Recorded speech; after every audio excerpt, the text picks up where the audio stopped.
நன்றி. தோழர்களே, தமிழ்நாடு கலை இலக்கிய பெருமன்றம் ஒரு மகத்தான இலக்கிய பாதையில் பயணித்துக் கொண்டிருக்கிறது. குறிப்பாக நவீன உத்தியான இணைய வாயிலாக ஒரு தொடர் நிகழ்வாக நாம் பயணித்துக் கொண்டிருக்கிறோம். நம்முடைய தமிழ்நாடு கலை இலக்கிய பெருமன்றம் மக்களோடு மக்களாக தகவல் தொழில்நுட்பத்தோடு இணைந்து இலக்கியத்தில் பரவலாக்கத்தோடு பயணித்துக் கொண்டிருக்கிறோம். அப்படி சிறுகதைகளை நாம் ஒவ்வொரு இலக்கிய ஆளுமைகளுடைய சிறுகதைகளை சொல்லி தற்பொழுது வானளாவிய புகழ் உண்ட உலக உருண்டை உருளுகிற வரை திருக்குறள் என்கிற அந்த ஒற்றை சொல் மனித வாழ்வியல் விழுமியங்களை அறநெறிகளை பகுத்தும் அந்த பகுத்தும் அடுத்த தலைமுறைக்கு உணர்ந்தும் உணர்த்தியும் இருக்கிற மகத்தான இலக்கியமான திருக்குறளை நாம் முன்னெடுத்து பயணிக்க இருக்கிறோம் தோழமைகளை. தொடக்க நாள் நிகழ்வில் நம்முடைய விருதுநகர் மாவட்டத்தினுடைய ஆட்சித்தலைவர் அவர்கள் தொடங்கி வைத்தார்கள். இன்றைய தினம் முறையாக நாளும் ஒரு அதிகாரம் என்கிற தலைப்பின் கீழ் இன்றைக்கு நாம் தொடங்க இருக்கிறோம். வள்ளுவனை பற்றி சொல்ல வேண்டுமென்றால் உலக அரங்கில் தமிழுக்கென்று ஒரு உயர்ந்த இடத்தை நிலைபெறச் செய்த மகத்தான மானுடம் அவர். உலக மக்களால் அவரை தெய்வப் புலவர், பொய்யில் புலவர், நாயனார், சென்னாப்போதகர், பெருநாவலர், பொய்யாமொழி புலவர் என்றெல்லாம் வகைமை செய்வதற்கான காரணம் அவர் படைத்த அந்த இலக்கியத்தில் மனித மனங்களின் உயிரோட்டம் இருந்தது. அந்த உயிர்ப்பின் மெய்ப்பூப்பு தான் இன்றைய தினத்தை நாம் தொடங்க இருக்கிறோம். முதல் நிகழ்வாக நாம் பேச இருக்கிற அதிகாரம் கடவுள் வாழ்த்து என்கிற அதிகாரத்தை நாம் தொடக்க நிலையில் பயணிக்க இருக்கிறோம். இந்த அதிகாரத்தை சொல்லுவதற்காக நாளைய தினம்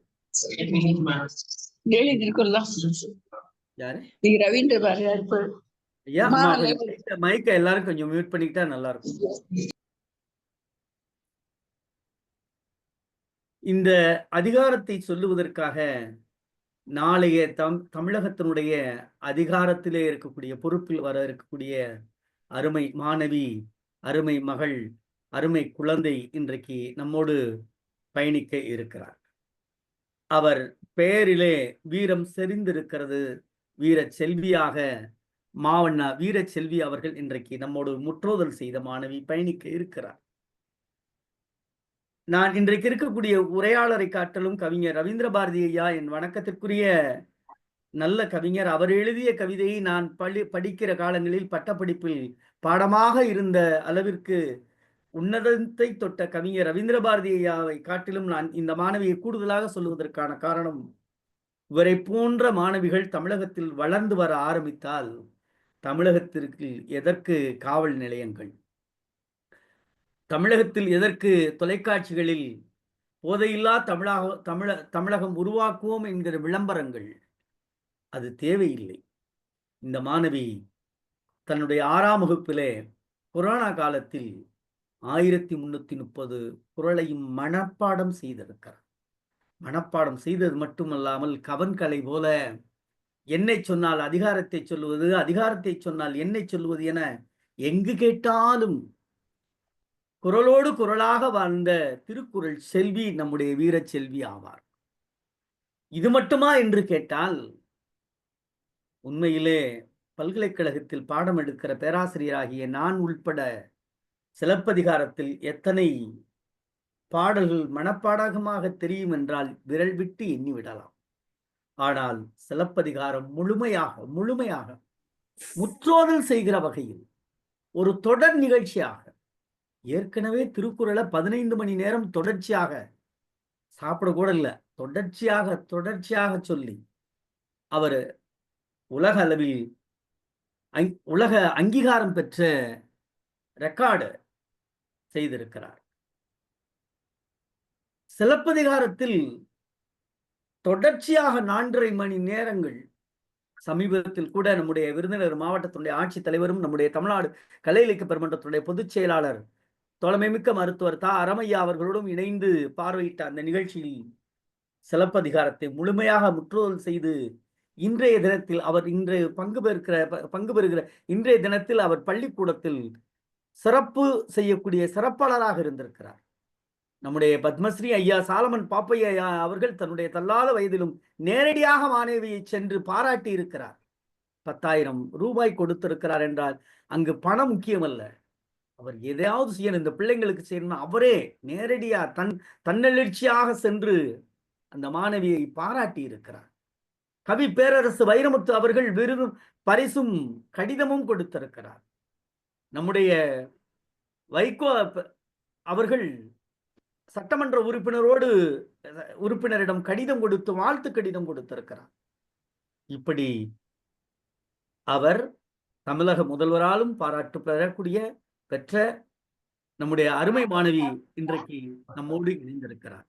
மாணவி அவர்களே, தமிழ்நாடு கலை இலக்கிய பெருமன்றம் உங்களை போன்ற இளம் தலைமுறையைத்தான் நாங்கள் எதிர்பார்க்கிறோம்.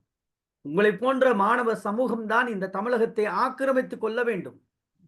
இந்த தமிழ் சமூகத்தினுடைய அடையாளமாக இருக்கக்கூடிய நீங்கள் உண்மையில திருக்குறளை முழுமையாக சொல்லியிருக்கிறீர்கள், சிலப்பதிகாரத்தை முழுமையாக சொல்லியிருக்கிறீர்கள்.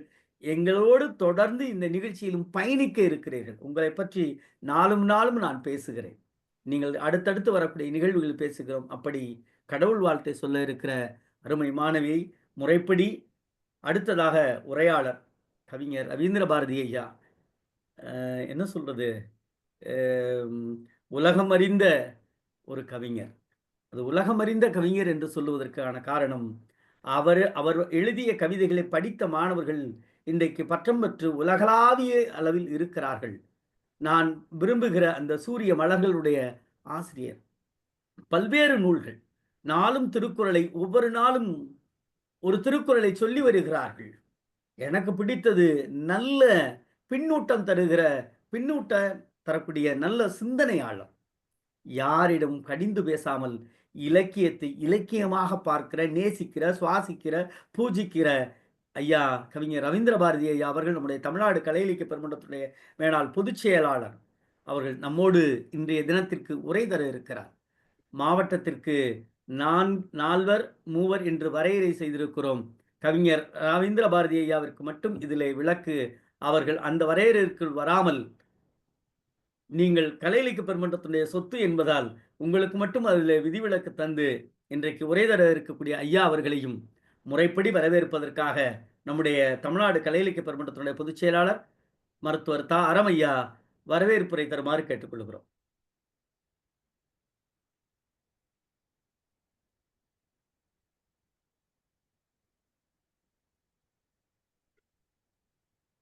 பொதுச் செயலாளரே, இல்ல பரவாயில்ல, தலைவர் கங்கா ஐயா நீங்களே வரவேற்புரை தந்துடலாம்.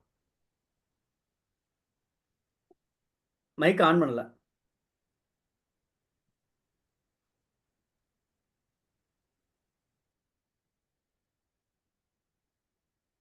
மைக் ஆன் பண்ணல. நான் பேசுறது கேக்குதா?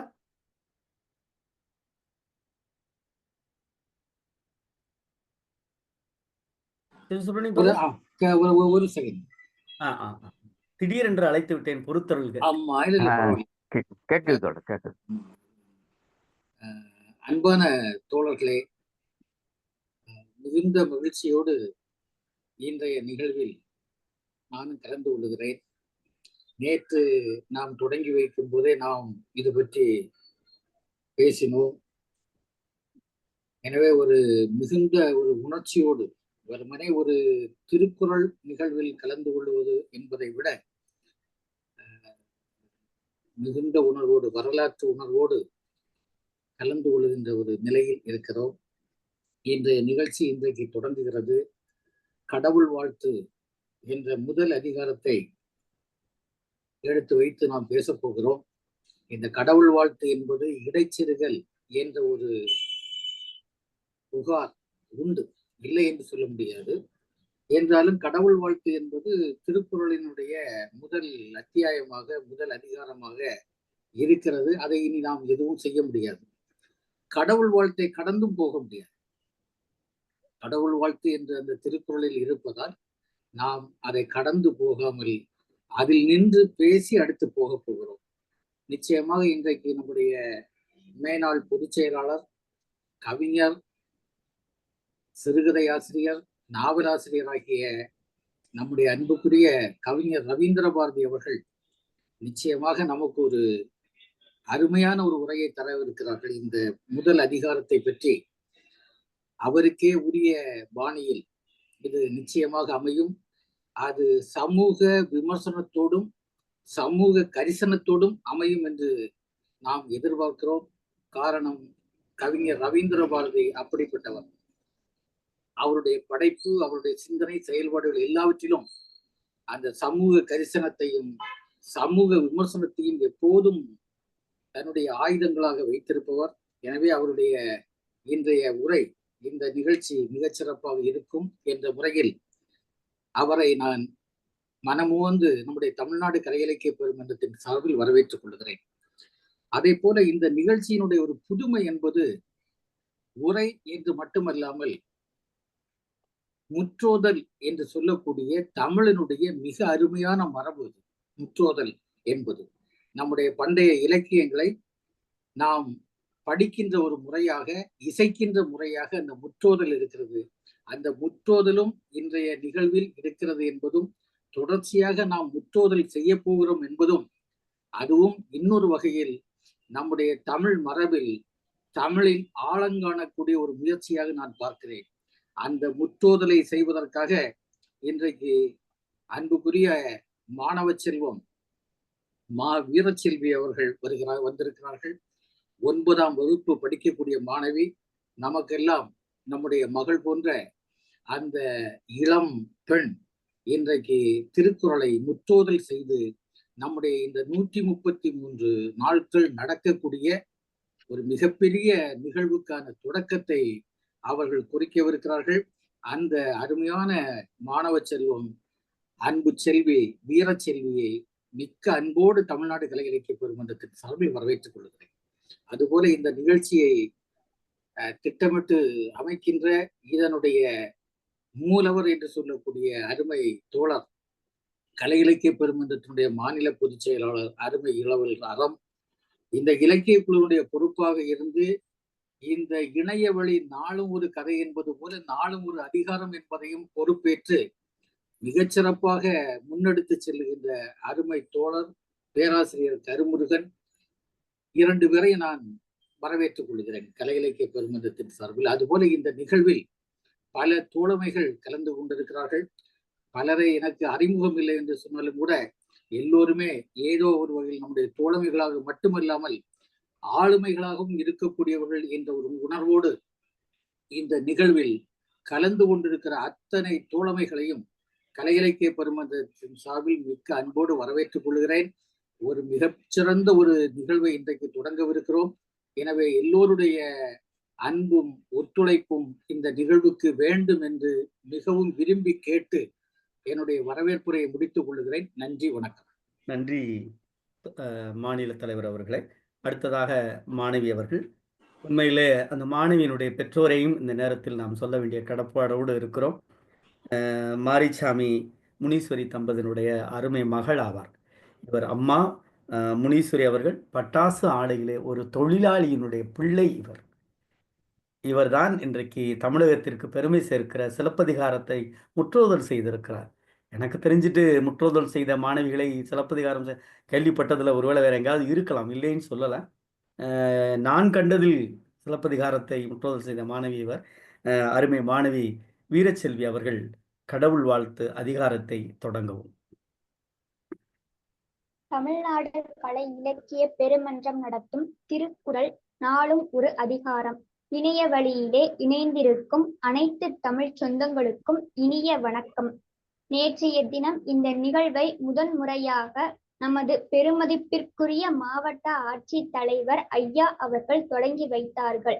இவர் 11ஆம் வகுப்பு படிக்கும் பொழுது 1330 திருக்குறளையும் முழுமையாக முற்றோதல் செய்த அற்புதமானவர். நாங்கள் சிலப்பதிகாரம் முழுமையாக முற்றோதல் செய்தமைக்காக அரங்கேற்றிய நிகழ்விற்கு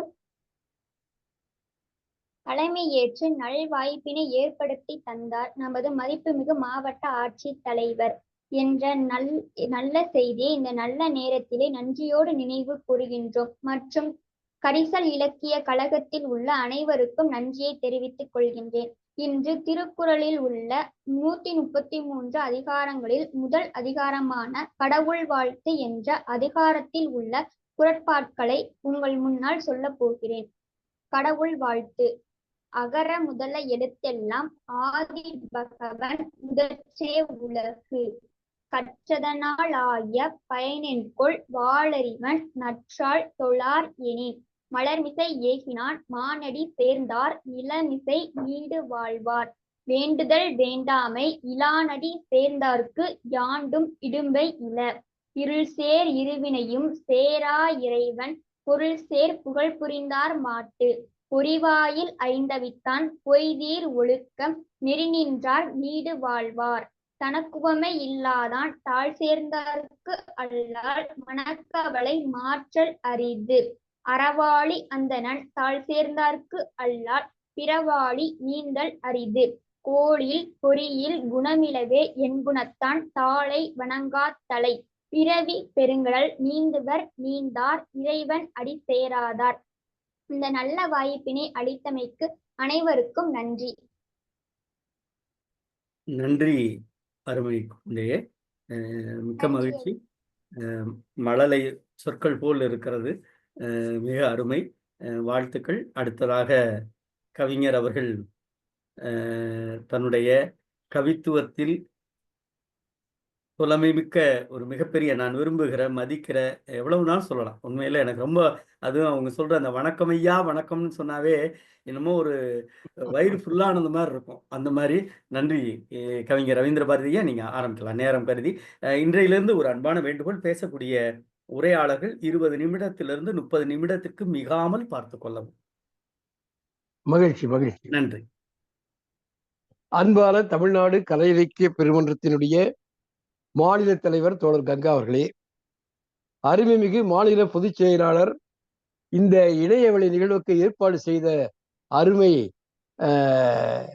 பொதுச் செயலாளர் மருத்துவர் தா அறம் அவர்களே, இவருக்கு ஈடு கொடுத்து தொடர்ந்து தமிழ் பணி ஆற்றி வருகின்ற அருமை ஐயா நெறியாளர் பேராசிரியர் கருமுருகன் அவர்களே, இந்த இணைய வழியிலிருந்து உலகம் முழுவதும் கேட்டுக்கொண்டிருக்கிற அன்பு தமிழ் நெஞ்சங்களே, உங்கள் அனைவருக்கும் என்னுடைய அன்பு வணக்கம்.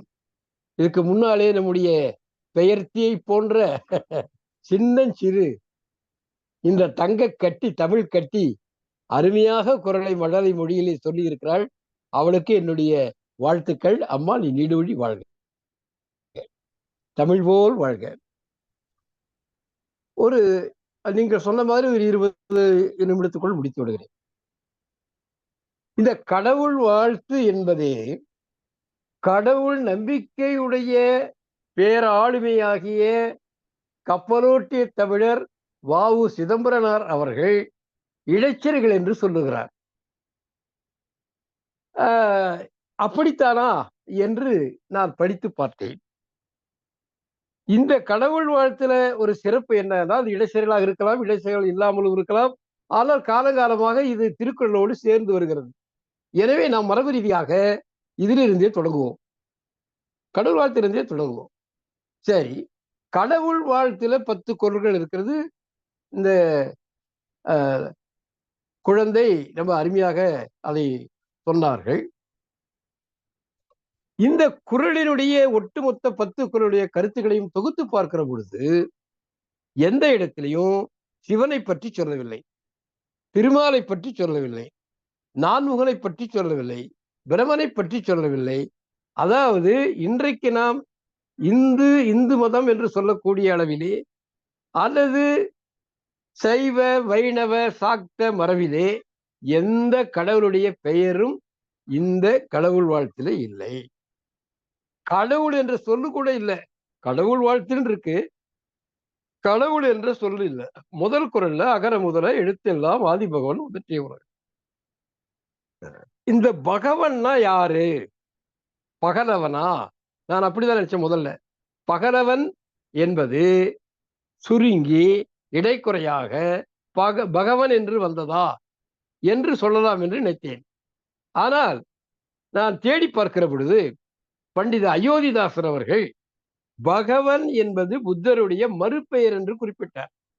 சரி, அவருடைய கருத்து அது. வரலாற்றாசிரியர்கள் என்ன சொல்லுகிறார்கள் என்று பௌத்தமும் தமிழும் என்ற நூலை எழுதிய மயிலை சீனி வெங்கடசாமி அவர்கள் என்ன சொல்லுகிறார் என்று பார்த்தால் அவரும் இதே கருத்தை சொல்லுகிறார். பகவன் என்பது புத்தருடைய மற்றொரு பெயர்.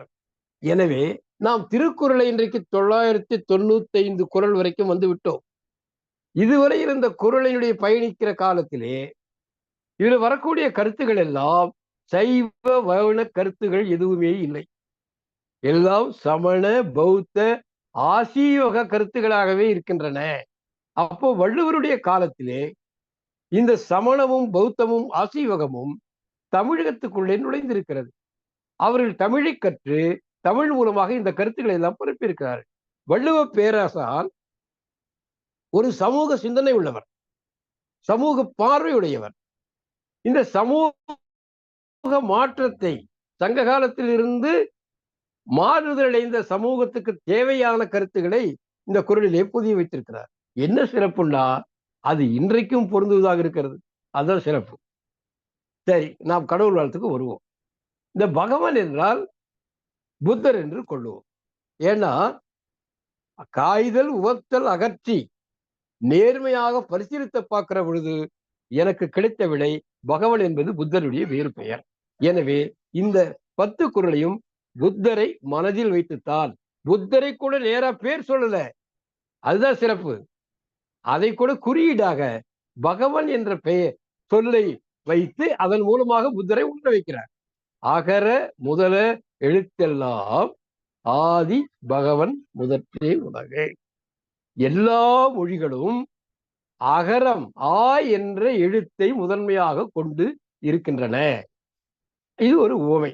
அதுபோல இந்த உலகமானது ஆதி பகவனை முதலாக உடையது. ஆதி என்றால் பழமை, பழமையான பகவன் புத்தர் பெருமான். ஏன்னா கிமு 3ஆம் நூற்றாண்டுல அவர் வந்துட்டார். அப்போ பழமையான பகவானாகிய புத்தர் பெருமானை இந்த உலகம் உடையதாக எப்படி உடையதாக இருக்கிறது? இதுவரையில் இருந்த நிலைமைகளுக்கெல்லாம் மாற்றி பிறப்பால் அனைவரும் சமம், சாதி வேறுபாடுகள் கிடையாது, உயர்ந்தோர் தாழ்ந்தோர் கிடையாது, கடவுளே கிடையாது. பௌத்தத்துல கடவுளே கிடையாது. ஆனா அவர்கள் பிறவியெல்லாம் ஒத்துக்கிறாங்க, மறுபிறவியெல்லாம் ஒத்துக்கிறாங்க, வினைப்பயனை ஒத்துக்கிறாங்க. ஆக வாழ்வியலை நெறிப்படுத்தி இந்த மனித சமூகம் துக்கத்திலிருந்து துயரத்திலிருந்து விடுபட வேண்டும் என்பதற்காக இந்த உலகத்தை பரிசீலித்தவர், இந்த உலகத்துக்கு வழிகாட்டியவர். எனவே அவரை முதன்மையாக உடையது இந்த உலகம். சரி, கற்றதனால் ஆய பயன் என்கொள் வாலறிவன் நற்றார் தொழார் எனில்.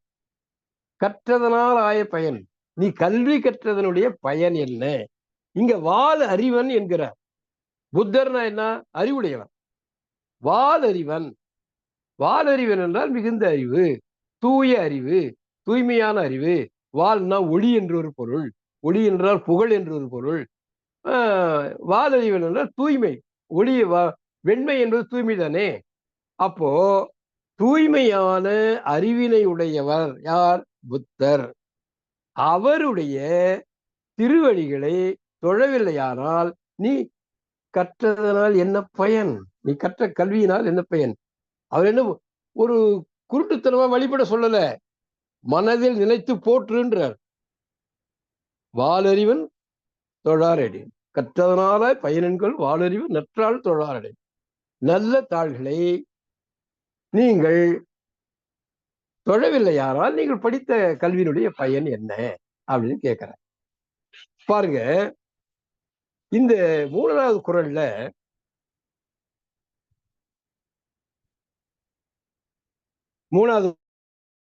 தான் கற்றதனால பயன்படும். 2வது குறள் வந்து ஆமா, 3வது குறள் வந்து மலர்மிசை ஏகினான் வானடி சேர்ந்தால் நெருமிசை நீடு வாழ்வார். மலர், மலர் என்றால் தாமரையை குறிக்கும். சரி, அன்பர்கள், புத்தருடைய அன்பர்கள், புத்தருடைய கொள்கையை பின்பற்றுகிறவர்கள், அவர்களுடைய மனங்களில் மனமாகிய தாமரையில் புத்தரே வீற்றிருக்கிறார். புத்தருடைய அன்பர்களுடைய மனத்தாமரையில் வீற்றிருக்கக்கூடிய நாயகர், தலைவர், இறைவர் புத்தர். அந்த மலர் மீசை ஏகினால் மானடி சேர்ந்தார். சிறப்பு புரிஞ்சவருடைய திருவடிகள். அந்த திருவடி இந்த இந்திய திருநாடு முழுவதும் நடந்து நடந்து நடந்து கொள்கைகளை பரப்பவில்லையா? அப்படி நடக்க முடியாத தென்பகுதிக்கெல்லாம் அவருடைய கொள்கை பரப்புனர்கள் இங்க வந்து தமிழகத்தை இன்றைக்கு சமய சார்பற்ற ஒரு நாடாக மாத்திருக்கிறாங்க இல்லையா? அதான் அருமை அருமை. அப்போ அன்பர்களுடைய மனத்தாமரையில் வீற்றிருக்கக்கூடிய புத்தருடைய பெருமை மிகுந்த திருவடிகளை வணங்கியவர்கள் இந்த நில உலகத்திலே நீண்ட காலம் அழிவில்லாமல் வழிய அறிவு பெறுகிறார்கள். புத்தர் என்றால் அறிவர். அந்த அறிவருடைய பாதங்களை வணங்கி நீ அறிவு பெற்றால் நீண்ட காலம் கவலையின்றி வாழ்வாய். அடுத்து பாருங்க, புத்தர் வந்து கடவுள் மறுப்பாளர் மட்டுமல்ல, பற்று அறுத்த துறவி. துறவிகளுக்கு எதையும் அதிகமா விரும்பவும் மாட்டாங்க, எதையும் அதிகமா வெறுக்கவும் மாட்டாங்க. ஒரு நடுநிலையோட இருப்பாங்க. வேண்டுதல், வேண்டாமை, இலான். ஒன்றை அதிகமாக விரும்பவும் மாட்டார்கள், அதிகமாக வெறுக்கவும் மாட்டார்கள். அப்ப நடுநிலையோடு இருக்கக்கூடிய ஒரு உயர்ந்த பக்குவப்பட்ட மனநிலையை உடையவர்கள். அப்படி பக்குவப்பட்ட மனநிலையை உடைய அந்த புத்தருடைய திருவடிகளை சேர்ந்தவர்களுக்கு வேண்டுதல், வேண்டாமை, இலானடி சேர்ந்தார்க்கு வேண்டுதல், வேண்டாமை, இலானடி சேர்ந்தார்க்கு யாண்டும் இடும்பை இல்லை. யாண்டும் இடும்பை இல்லைன்னா எக்காலத்திலும் துன்பமே கிடையாது. ஏன்னா புத்தருடைய கொள்கையே துன்பத்தில் ஆசையை அகற்றிவிடு. துன்பத்துக்கு காரணம் ஆசை, ஆசையை அகற்றி விடுன்றார். அப்போ துன்பத்தை துடைக்கின்ற ஒரு வழியை காட்டியவர் நம்முடைய அருமை தலைவர் புத்தர் பெருமான். அப்போ அவருடைய திருவடிகளை சேர்ந்தவர்கள் எக்காலத்திலும் துன்பம் இல்லாமல் வாழ்வார்கள். நல்ல அறிவுரைகள், நல்ல கருத்துகள், வாழ்வியல் தேவையான கருத்துக்கள் இருக்கும்போது மக்கள் நல்லபடியாக தானே வாழ வேண்டும், வாழ முடியும். இருள் சேர் இருவினையும் சேரா இறைவன் பொருள் சேர் புகழ் புரிந்தார் மாட்டேன். இந்த இடத்துல இறைவன்னா யாரு? புத்தர். இறைவன்னா திருமால்னு சொல்லல, சிவனுன்னு சொல்லல, நம்முடைய தமிழருடைய கடவுளான கொற்றவை செல்வன் ஆகிய முருகனையும் சொல்லவில்லை. இறைவன் என்று பொதுவா சொல்றாரு. ஏன்னா முதலே பகவான்ட்டார் இல்லையா? பகவான்னா யாரு? புத்தன். அப்ப புத்தனுடைய இருள் சேர் இருவினை. இங்க கொஞ்சம் துறவு கருத்து வருது இங்க. ஏன்னா பௌத்தர்கள் துறவிகள், புத்தரே துறவிதானே. அவர்கள் வினைப்பயனை நம்புகின்றவர்கள். நமக்கு நம்பிக்கை இருக்குதோ இல்லையோ, ஆனா அவர்களுக்கு இருக்கு. கடவுள் வெறுப்பு இல்லாத சமயம் பௌத்த சமயம். ஆனால் அவர்களுக்கு வினை பயன்ல நம்பிக்கை உண்டு. வினைனா என்ன? 2 வினை, நல்வினை, தீவினை. இந்த வினையை அனுபவிக்கிறவர்கள், நீ இந்த வினையை செஞ்சினா, நல்வினை செஞ்சா அடுத்த பறவையில நல்ல பலன்களை பெறுவாய். தீய செயல்களை செய்தால் அடுத்த பறவையில தீமைகளை பெறுவாய், துன்பங்களை பெறுவாய் அப்படின்றது அவருடைய நம்பிக்கை. அதைத்தான் சொல்றாரு. அது இருள் நிறைந்தது. இருள் என்பது என்ன? அறியாமை. இந்த 2 பயன்களையே நம்புகின்றவர்கள் அறியாமை உடையவர்கள். நல்வினை, தீவினையை நம்புகின்றவர்கள். வினைப்பயன் என்பதே ஒரு இருண்மையானது. அப்ப இருள் சேர் இருவினையும் சேரா இறைவன். இறைவனை இடத்துல, பௌத்தர் இடத்துல, புத்தர் இடத்துல நல்வினையும் கிடையாது, தீவினையும் கிடையாது. அப்போ நல்லதை தவிர வேற செய்ய மாட்டார்னு அர்த்தம். நடுவுநிலைமை என்பது என்ன? நல்லவற்றின் ஆதரிப்பதும் நல்லவற்றின் பின்னால் நிற்பதும் தான் நடுநிலைமை. அப்போ புத்தருக்கு இந்த வினை பயன் வராது. இருண்மையை தரக்கூடிய நல்வினை, தீவினை என்ற வினைகள் புத்தரை அண்டாது. எனவே அத்தகைய புத்தருடைய திருவடிகளை, அவருடைய இறைவன் பொருள் சேர் புகழ் புரிந்தார் மாட்டு. தலைவனது உண்மையான புகழை, புத்தருடைய உண்மையான புகழை விரும்பியவரிடத்திலே இந்த இருவினைகளும் சேராது அப்படின்றார். அவரும் வினைப்பயனை நம்புறாங்க. நாம என்ன பண்ண முடியும்? அடுத்தது, பொறிவாயில் ஐந்தவித்தான் பிறவிகள் என்ன செய்யணும்? மெய்ன உடல், மெய், வாய், கண், காது, மூக்கு என்ற 5 புலன்கள். ஒவ்வொன்றும் கண்ணு கண்டதெல்லாம் பார்க்க சொல்லும், வாய் கண்டதெல்லாம் பேச சொல்லும், காது நினைச்சதெல்லாம் கேட்க சொல்லும், உடல் பல்வேறு இன்பத்தை நாடும். இதெல்லாம் அடக்கணும்.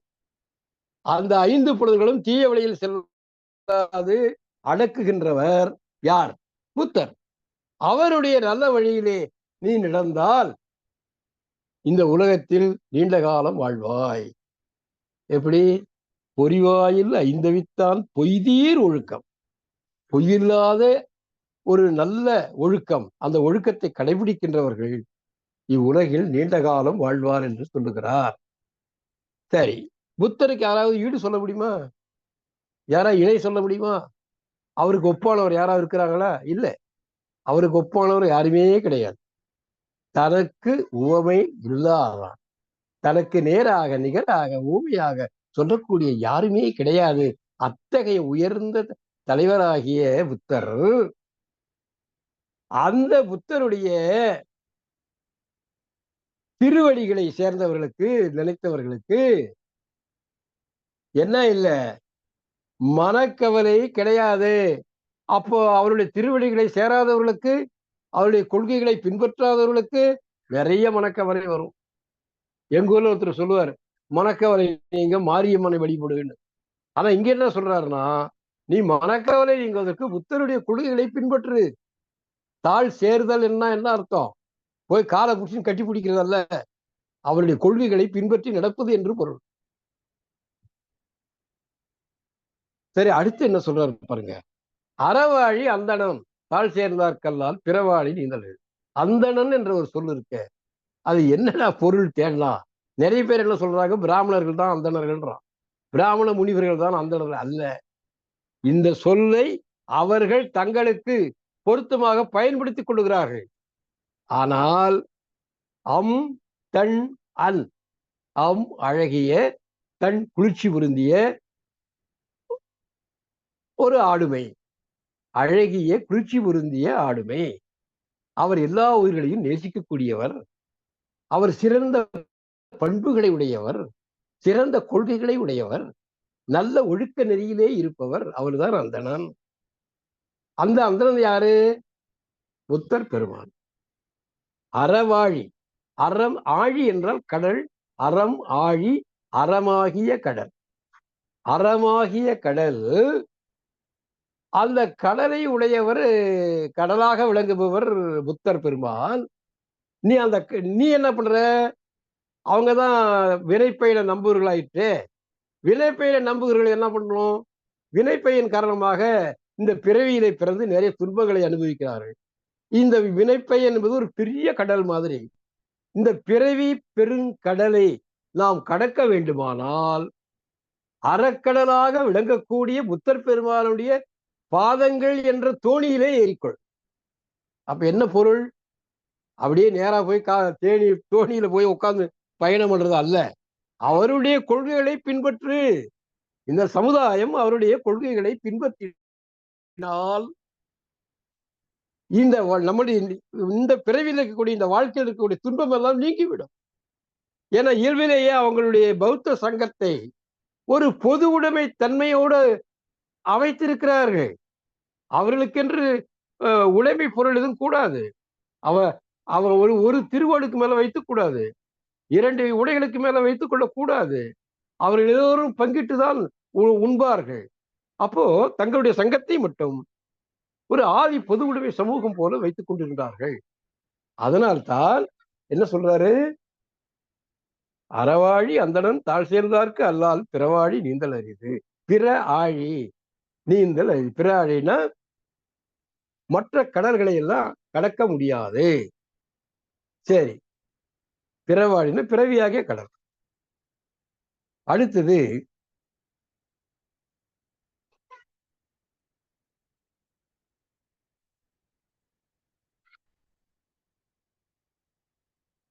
எட்டு குறள் முடிஞ்சிருச்சுங்க. 9வது வந்து கோளில் பொறியில் என் குணம் இலவே. கோளில் பொறியில் குணம் இலவே என் குணத்தால் தாளை வணங்காத்தலை. இந்த என் குணத்தால்னா என்ன? பரிமேலழகருடைய பதிப்பிச்ச நூலை ஒண்ணு பார்த்தேன். அதுல 8 குணங்கள் என்ன சொல்றான்னா, இந்த சைவ சித்தாந்தத்தினுடைய கொள்கைகளை தொகுத்து அதுல 8 குணத்தை எடுத்து சொல்றான்.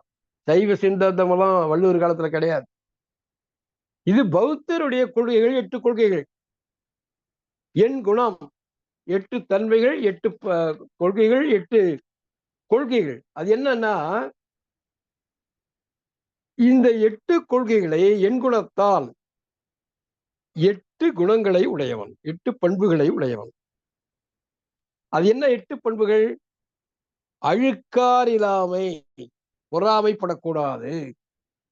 அவாவின்மை, பேராசை கொள்ளக்கூடாது. ஏன்னா ஆசையை துன்பத்திற்கு காரணம்.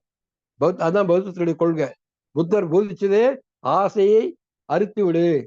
இந்த கருத்தை திருமூலர்ல சொல்றாரு. ஆசையை எருமுங்கள், ஆசையை எருமுங்கள், ஈசனோடாயினும் ஆசை எருமுங்கள். பௌத்த கருத்து எங்க போய் நுழைஞ்சிருக்கு பாருங்க.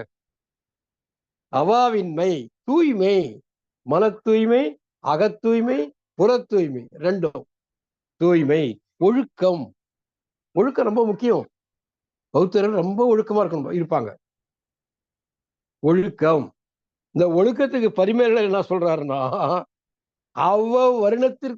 வருணத்தை சேர்ந்தவர்களுக்கு கூடிய ஒழுக்கத்தை கடைபிடிக்கொண்டார். என்ன கொடுமை பாருங்க. பிறப்புக்கும் எல்லா வள்ளுவனுக்கும் இவர் இப்படி விளக்கம் கொடுக்கிறார். ஆனா இதுதான் சரியானது. ஒழுக்கம். குடிப்பிறப்பு, நல்ல குடும்பத்துல பிறந்து விடணும். நல்ல தாய் தந்தையர், நல்ல குடும்பத்துல, அறிவுள்ள ஒழுக்கமுள்ள குடும்பத்துல பிறக்கும். வாய்மை. குடிப்பிறப்புனா அவங்க பாணியில சொன்னா 4 வருடத்துக்குள்ள பிறக்கணும்னு சொல்லுவான். 4 வருடத்துல முதல் 3 வரணும். பிராமணர், சத்திரியர், வைசியர்களோட பிறக்கணும்னு. ஏன்னா சூத்திரர்கள் வந்து இவங்க 3 பேருக்கு சேவை செய்யக்கூடியவன். குடிப்பிறப்பு. குடிப்பிறப்புன்னா நல்ல ஒழுக்கமான பண்பாடுள்ள குடும்பத்துல பிறக்க. வாய்மை. இதுக்கு என்னங்க வாய்மைன்னு பேர் வச்சுக்கிறான்? உன் வாயிலிருந்து பேசக்கூடிய சொற்கள் எல்லாம் உண்மையாகவே இருக்க வேண்டும். ஏன்னா உள்ளத்துல ஒரு பொய் இல்லாம இருக்கிறதுக்கு பேர் தான் உள்மை, உண்மை. அந்த உள்மை வாயினால் வரும்போது அது வாய்மை ஆகிறது. வாய்மை. நல்லறிவு. அறிவுல 2 அறிவு இருக்குது. இப்போ 500 ரூபாய் நோட்டை அதே மாதிரி இன்னொருத்தன் போலியா அடிக்கிறான் பாருங்க. அது அறிவு இல்லாம அடிக்க முடியுமா? தொழில்நுட்ப அறிவு இல்லாமல் அதை செய்ய முடியுமா? அந்த அறிவு அல்ல. நல்லறிவு. மனிதன் உயர்ந்து நல்ல முறையில வாழக்கூடிய தெளிவான கொள்கைகளை உடைய அறிவு. தீயது நல்லது அறிந்து நல்லதையே செயல்படுத்தக்கூடிய அறிவு. எல்லா உயிர்களையும் நேசிக்கக்கூடிய அறிவு. வேற இடத்துல என்ன சொல்றாரு? நீ வந்து மற்றவர்களுக்கு துன்பம் வரும் பொழுது உனக்கு வந்து நீ உதவவில்லை என்றால் நீ பெற்ற அறிவினால் என்னையா பயன்ற? இப்ப அறிவு என்பதே பிறரை நேசிப்பதும் பிறருடைய துன்பத்தை பங்கெடுப்பதும் பிறருடைய துன்பத்தை களைவதும் தான்றார். என்ன அழகான கருத்து பாருங்க. நல்லறிவு. நடுவு நிலைமை. நடுவு நிலைமை என்றால் தீமையின் பக்கம் சாராமல் இருத்தல். ஒண்ணு நல்லது நடக்குது, இன்னும் தீயது நடக்குது. நீ யார் பக்கம் நிக்கணும்? நல்லது பக்கம். அதுதான் நடுநிலைமை. இல்லைங்க, நான் வந்து 2 பேரும் அடிபட்டா நல்ல எவன் தவறாக முதல் கை நீட்டினானா அவன் பக்கமும் சேர மாட்டேன். அடி வாங்கலாம் பாரு, இப்ப நிரபராதி, அவன் பக்கமும் நான் சேர மாட்டேன். அப்படின்னு அதுதான் நடுநிலைமையா? நன்மையும் தீமையும் நிகழ்கிற பொழுது நன்மையின் பக்கம் இருப்பதே நடுநிலைமை. இந்த 8 குணங்கள் தான் என் குணத்தான். இந்த 8 குணங்களையும் பொருந்தி இருக்கக்கூடியவர் புத்தர் பெருமான். அந்த புத்தர் பெருமானுடைய கோளில் பொறியில் குணமிலவே என் குணத்தால் தாளை வணங்கா செய். சரி, அந்த 8 குணங்களுடைய புத்தருடைய பாதங்களை வணங்கவில்லையானால் ஒவ்வொரு மனிதனுக்கும் 5 பொறிகள் இருக்கு, 5 புலன்கள் இருக்கு. கண், காது, மூக்கு, வாய், உடல் என்று இருக்காது. மெய், வாய், கண், காது, மூக்கு. இந்த 5 புலன்களும் இயங்காமல் போய்விட்டால், கண் பார்க்காமல் போய்விட்டால், காது கேட்காமல் போய்விட்டால், மூக்கு நுகர முடியாமல் போய்விட்டால், மெய் உணர்வை அறிய முடியாமல் போய்விட்டால் என்ன பயன்? ஒரு சவத்துக்கு மாதிரிதான், பிணம் மாதிரிதான், எந்த பயனும் இல்லை. அதுபோல புத்தருடைய பாதங்களை வணங்காதவர்கள் 5 புலன்களும் செயலிழந்ததை போல ஆகும் அப்படின்றார் வள்ளுவர். எனவே சொரணை உள்ளவன், ஒரு உணர்வு உள்ளவன், நல்லதை பார்க்கக்கூடியவன், நல்லதை கேட்கக்கூடியவன், நல்லதை பேசக்கூடியவன், நல்லதை உணரக்கூடியவன் புத்தருடைய பாதங்களை வணங்கணும். அப்படின்னா என்ன? பாதங்கள் என்பது புத்தருடைய கொள்கைகளை பின்பற்றுவது. அடுத்தது, பிறவி பெருங்கடல் நீந்துவர் நீந்தார் இறைவனடி சேராதார். இங்கே இறைவன், இறைவன் யாரு? தலைவர். தலைவர் யாரு? இறைவன்னா அரசன்னு ஒரு பொருள் உண்டு இல்லையா? இங்கே அரசர் யாரு? கொள்கை குன்று அரசர், அறிவரசர் நம்முடைய புத்தர். இந்த புத்தர் அவங்க என்ன புத்தர் நினைக்கிறாங்க? பிறவிகளை நம்புறாங்க. மறுபிறவி உண்டு நம்புகிறார்கள், வினைப்பயன நம்பிக்கை உடையவர்கள், ஊழிலே நம்பிக்கை உடையவர்கள். இப்படிப்பட்டவர்கள் அந்த கருத்தை இந்த குறள் சொல்லுது. என்ன சொல்லுதுன்னா, பிறவி ஆகிய பெருங்கடல். ஏன்னா பல பிறவி பிறக்க முடியும்ன்றாரு பௌத்த சமயத்தவர்கள் சொல்லுகிறார், நம்புகிறார்கள். இந்த பிறவி ஆகிய பெருங்கடலை நீ நீந்தி கடக்க வேண்டுமானால் என்ன செய்ய வேண்டும்? பிறவி பெருங்கடல் நீந்துவர். யார் நீந்துவார்? பிறவி பெருங்கடல் நீந்தி கடப்பார் யார்? அந்த இறைவனாகிய, தலைவனாகிய, அறிவரசனாகிய புத்தருடைய பாதங்களை அடைந்தவர்கள் பிறவியாகிய பெருங்கடலை நீந்துவர். அப்ப பௌத்த நெறியில் சேராதவர்கள், பௌத்த நெறியை பின்பற்றாதவர்கள், பௌத்தருடைய கொள்கையின்படி நடக்காதவர்கள் பிறவியிலிருந்து நீங்க முடியாது என்று இந்த 10 குறள்களிலும் பௌத்த ஒளியோடு இந்த குறளுடைய விளக்கத்தை முன்வைத்திருக்கிறேன். ஆன்றோர்கள் இதை பற்றி கருத்து தெரிவித்தால் நல்லதாக இருக்கும். இந்த அருமையான 2வது நாள் மிக சிறப்பாக அமைந்திருக்கிறது. இந்த நிகழ்ச்சிக்கு ஏற்பாடு செய்த நம்முடைய அருமை பொதுச் செயலாளர் அறனவர்களுக்கும், நம்முடைய வரவேற்பு நல்கிய நம்முடைய தலைவர் கங்கா அவர்களுக்கும், அற்புதமான முறையிலே ஒருங்கிணைப்பு செய்து வருகிற ஐயா கருமுருகன் அவர்களுக்கும், இதை உலகம் பூராவும் இருந்து பார்த்துக் கொள்கிற அருமை தமிழ் நெஞ்சங்களுக்கும் நன்றி கூறி விடைபெறுகிறேன். நன்றி, வணக்கம். நன்றி கவிஞர் அவர்களே. 10 குறளுக்கையும் தங்களுடைய பார்வையில் பொருள் தந்திருக்கிறீர்கள். மிக்க மகிழ்ச்சி. ஏன்னா நம்முடைய நோக்கமே அதுதான். யாரோ எழுதிய உரைகளை கொண்டு வந்து பகிர்ந்து கொள்ளாமல் தன்னுடைய தேடல் வாயிலாக புதிய புதிய பொருள்களை திருக்குறள் தங்களுடைய பார்வையில் பார்ப்பதுதான் சரியாக இருக்க என்ற நோக்கத்தின் அடிப்படையை நிறைவாக செய்திருக்கிற தங்களுக்கு தமிழ்நாடு கலை இலக்கிய பெருமன்றம் நெஞ்சம் நிறைந்த பாராட்டுக்களை தெரிவித்துக் கொள்கிறார். தமிழ்நாடு கலை இலக்கிய பெருமன்றம் என்பது தங்களையும் சேர்ந்ததுதான். இருந்தாலும் உங்களை பாராட்டுவதில் அத்தனை பேரும் மகிழ்வடைகிறோம். வழக்கம் போல் பின்னூட்டத்தை தொடக்கி வைக்கலாம். ஐயா திருக்குறள் ஐயா இருக்கீங்களா? ஐயா இருக்கீங்களா? இல்ல. ஐயா சிவசுப்ரமணியன் தோழர், எல்லாரும் ஒரே ஒரு நிமிடம், முடிந்த அளவு 2 நிமிடம் 3 நிமிடங்களுக்கு மிகாமல் பார்த்துக் கொள்ளுங்கள். பொருளை மட்டும் குறிப்பாக தங்களுடைய பார்வையில் அவர் சொன்னது சரி தப்பு, இல்லை இந்த குறளை வேற மாதிரி சொல்லியிருக்கலாம் அப்படிங்கிற மாதிரி ஒரு ஆய்வு பார்வையில போகட்டும். நன்றி தோழமைகளே. தோழர்கள் அனைவருக்கும் வணக்கம். இன்னைக்கு வீரச்செல்வியை பார்த்ததுல ரொம்ப மகிழ்ச்சி அடைந்தேன். அவர் அந்த 10 திருக்குறளையும் சொன்னது என்னுடைய காதில் தேனாக பாய்ந்தது. அவர் அந்த பேத்தி, அந்த வீரச்செல்வி ஆகிய பேத்திக்கு தமிழ்ச்செல்வி என்றே நான் சொல்ல தோன்றுகிறது. வீரச்செல்வி தமிழ்ச்செல்வி தான். அவருக்கு பாராட்டும் வாழ்த்தும். இவர் இந்த மாணவியை பார்க்கும் போதெல்லாம் நமக்கு ஒரு நம்பிக்கை பிறக்கிறது. வருங்காலத்தில் தமிழ் நல்ல முறையில் செழித்தோம்பும் என்று நம்பிக்கை கிடைக்கிறது. அந்த வீரச்செல்வி தமிழ்ச்செல்விக்கு பாராட்டும் வாழ்த்துக்களும். அடுத்து முதல்ல இது 2 பேரும் சொன்னாங்க. வரவேற்புரையில தோழர் கங்கா அவர்களும் இத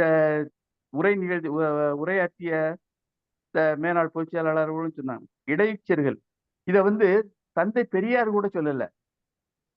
ரொம்ப கடவுள் நெறியில் திளைத்தவர் வ.உ.சி. சொல்லியிருக்கார். அவர் சொல்லுறதுல அவர் சொன்ன யோசிக்கணும் இல்ல, அது இடைச்செருகல் தான். அதுக்கு காரணங்கள் நிறைய இருக்கு. ஆதித்தமிழருக்கு சாதி மதம் இல்லை. சாதிங்கிற சொல்லே வடமொழி சொல்லுதேன். மதம்னா வெறி.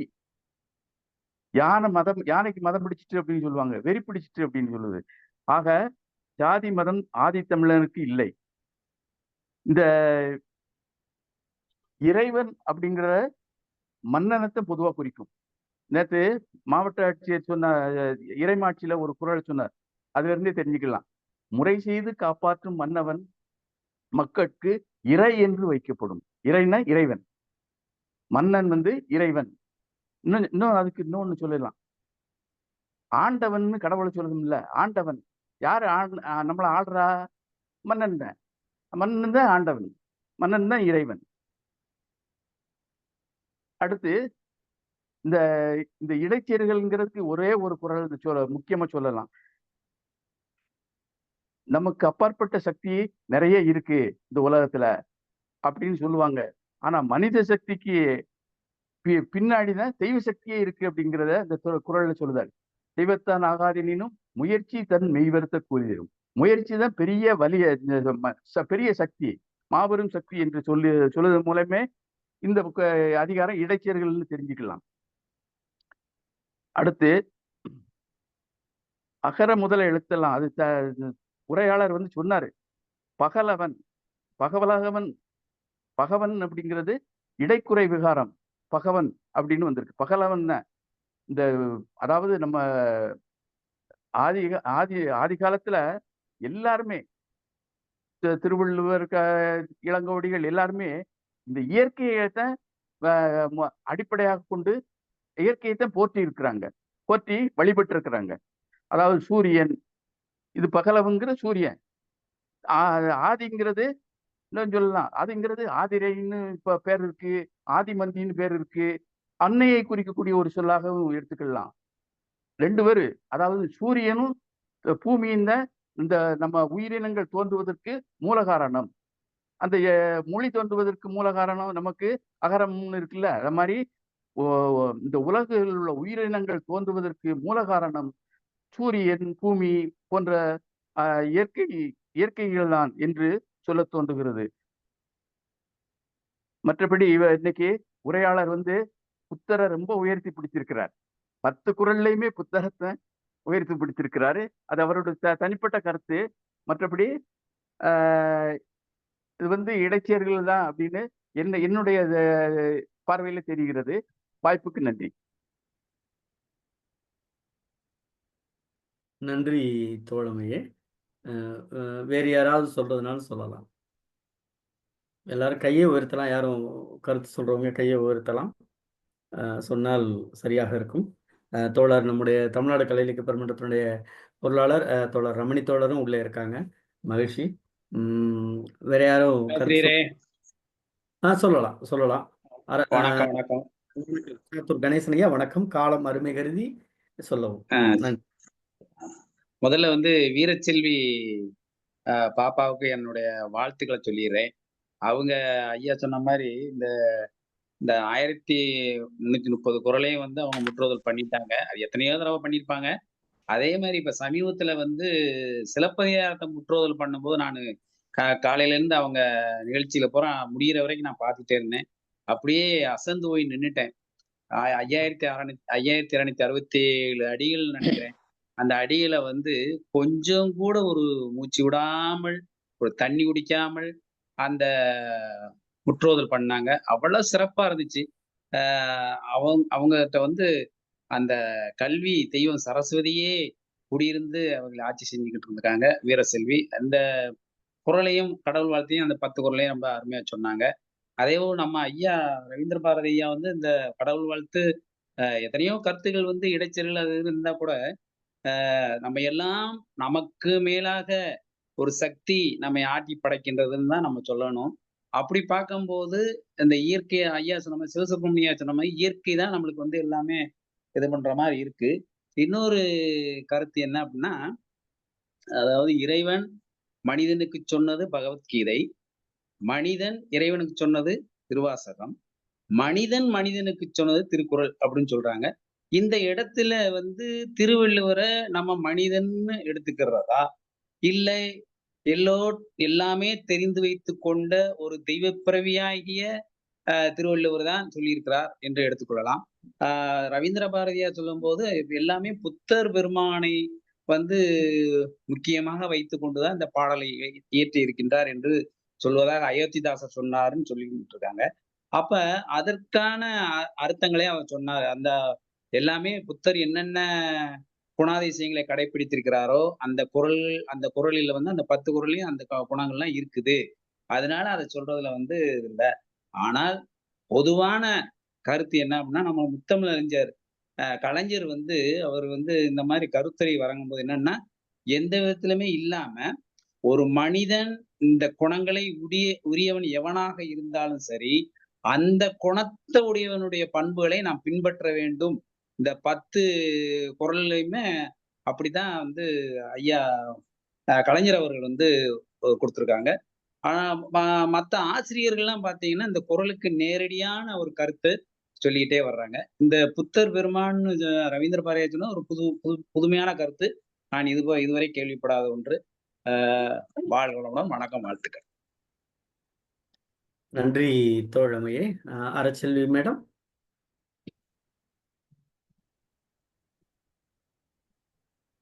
அறச்செல்வி தோழர். வேற யாராவது இருக்கீங்களா? தோழர் வணக்கம். நான் கணபதி இளங்கோ. கணபதி இளங்கோ தோழர் ஒரு நிமிஷம். அறச்செல்வி வந்துட்டாங்க. அறச்செல்வி தோழர் சொல்லிருங்க. வணக்கம் ஐயா. முதலில் இன்று திருக்குறள் சொன்ன அந்த மாணவிக்கு வாழ்த்துக்கள், பாராட்டுக்கள். சீருடையில வந்திருக்காங்க போல இருக்கு. ரொம்ப மகிழ்ச்சியாக இருந்தது பார்க்கறதுக்கே. அடுத்து ஐயா ரவீந்திர பாரதி ஐயா அவர்கள் வந்து அந்த குறளுக்கு விளக்கம் சொன்னார். புத்தரை மையப்படுத்தி தான் அந்த 10 குறளும் இருக்குன்னு சொல்றாரு. இது எனக்கு புதிய செய்தியாவும் இருக்கு, ஆச்சரியமாவும் இருக்கு. ஆதி பகவன் ஒரு வார்த்தை திருவள்ளுவர் பயன்படுத்துறார். அகர முதல எழுத்தெல்லாம் ஆதி பகவான்.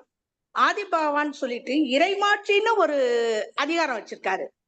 இந்த பகவான் அந்த இறை, இது ஏதோ எனக்கு ஒரு நெருடலா இருக்கு. மற்றபடி அவர் விளக்கங்கள் அருமை, நீரோட போல தெளிவா சொல்லிக்கிட்டே போனாரு. அருமையான நிகழ்ச்சி. நீண்ட இடைவெளிக்கு பின் எல்லாரும் சந்திக்கிறோம். மிக்க மகிழ்ச்சி. இந்த ஒரு இது மட்டும் யாராவது விளக்கம் கொடுத்தீங்கன்னா நல்லா இருக்கும். நன்றி, வணக்கம். நன்றி தோழமையே. ரவீந்திர பாரதியா குறிச்சு வச்சுக்கங்க. நிறைவா சொல்லும்போது சொல்லிக்கலாம். கணபதி இளங்கோ தோழர். வணக்கம் தோழர். நான் இங்க பேசுறது அநேகமா வேணாம்னு நினைச்சேன். ஆனா என்னை பேச தூண்டியது எதுன்னு கேட்டா, சமூக நீதி போராட்டம், புதைந்த உண்மைகள், புதிய ஆய்வுகள் என்று ஒரு நூல். அது வந்து மிகச்சிறந்த கைலாசபதி சிவத்தம்பிக்கு இணையான ஒரு மார்க்சிய அறிஞர். அவரு மருதமுத்துன்னு பேரு. அவரு மார்க்சிய அணுகுமுறையில அந்த நூலை வந்து ஆய்வு பண்ணி எழுதியிருக்காரு. அதுல வந்து அவரு திருவள்ளுவரை பௌத்த அறம் சார்ந்துதான் பெரும்பாலும் திருக்குறள் எழுதப்பட்டிருக்கு அப்படின்னு சொல்றாரு. அதுல இந்த கடவுள் வாழ்த்து பகுதியில் இருக்கிறது வந்து புத்தரை தான் அவர் பேசுறாரு அப்படிங்கிறத வந்து அவரு மிக சிறப்பா வந்து நிலைநாட்டி இருக்காரு. ஐயா வந்து அயோத்திதாசர் வந்து சொல்லியிருக்காரு. அயோத்திதாசர் பௌத்த சமயம் சார்ந்த அதை வீழ்த்தி பிடித்தவர். அதனால அவர் எல்லாத்தையுமே இங்க தமிழ்நாட்டில் நடக்கிற எல்லா திருவிழாக்கள், பண்டிகைகள் எல்லாத்துக்கும் அவரு பௌத்தம் தொடர்பாகவே விளக்கம் தரக்கூடிய ஒரு ஆளுமை அவரு. அந்த மாதிரி இல்லை. வந்து ஒரு மார்க்சிய நிலையிலிருந்து அவர் வந்து கடவுள் வாழ்த்தை வந்து அது புத்தரை குறித்ததுதான் அந்த பகுதி அப்படின்னு சொல்லி சொல்லியிருக்காரு. அது வந்து ஏதோ அவர் ஐயா வந்து தனிப்பட்ட ஒரு கருத்து கிடையாது, அது ஐயாவோட தனிப்பட்ட கருத்து கிடையாது. அது வந்து நிறைய பேர் நிறைய ஆய்வு முடிவுகள், விஞ்ஞான ரீதியான ஆய்வு முடிவுகள், வரலாற்று பூர்வமான தரவுகளின் அடிப்படையிலான ஆய்வு முடிவுகள் அந்த மாதிரி வந்திருக்கு. அதுதான் இங்க பதிவு பண்ணணும்னு நினைச்சேன். நன்றி, வணக்கம். நன்றி தோழமையே. மேரி தோழர். தோழர் நாம் பேசுறோம். நல்லா நல்லா நல்லா நல்லா தலைவரே பேசுங்க. அன்பான தோழர்களே, நம்முடைய இன்றைய நிகழ்ச்சியில நம்ம அந்த வீரச்செல்வி, அந்த அருமையான மாணவி நம்முடைய கடவுள் வாழ்த்து பாடல்களை அவருக்கே உரிய மழலை குரலில் நமக்கு பாடினாங்க. ஒரு நல்ல தொடக்கம்.